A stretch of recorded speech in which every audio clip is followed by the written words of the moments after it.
Hello and welcome to a brief introduction to ThingLink. ThingLink is basically a free tool for making images interactive. Say, for example, that you have a picture or an information graphic that you would like to make interactive for your students, your colleagues, or for any organization you work with. ThingLink gives you a free and easy to use platform to link things to that image and then make it interactive for your end users. What you link to the image is up to you. You can link photos, sounds, videos, other web pages, basically anything you can put on the web. Let's take a look. For example, here is an information graphic that's put out by Valencia's West Campus. I can enhance this graphic and make it more interactive for my students by adding some links to it. And so let's see how I do that. All right, well, first things first, I would need to log in and create my free ThingLink account, which I have done here. And it's asking me, when I go to Create button, to upload a picture or take one from a web address. So let's go back and look at that picture. What I'm going to do is I'm going to right-click on that picture or Control-click because I have a Mac, and I'm going to copy the URL.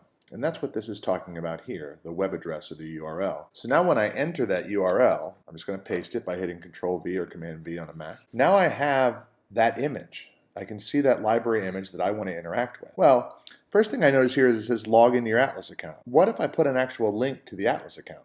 So here's the link to log into Valencia's Atlas account. I'm going to copy this. I'm going to copy the link, Control copy or Command copy for a Mac. And then I'm going to go back in, and now I'm going to add this little box. I just clicked on it, and it's saying, well, what do you want to do? Well, I want to add a link. So I can say click here to log into Atlas.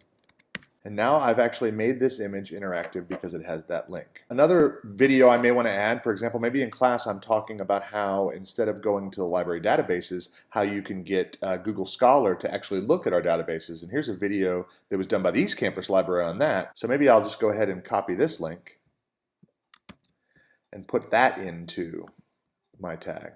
So now I'm adding an entirely new tag here. And this one I'll put up here for using the library databases so that that video drops right on down. And I'll say watch this video to learn how to use Google Scholar.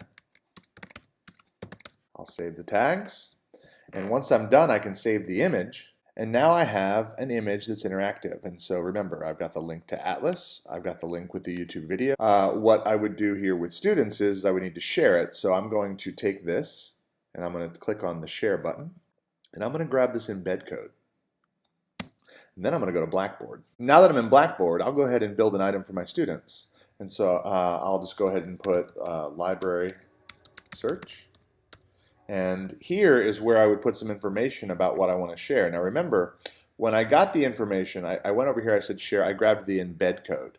And so what I'm going to do is I'm going to make this embed stuff play in line. Now I don't need to know anything about code. I can just click on this HTML link and up will come this area to embed my code. I'm going to put it in there. I'm just going to paste it in there.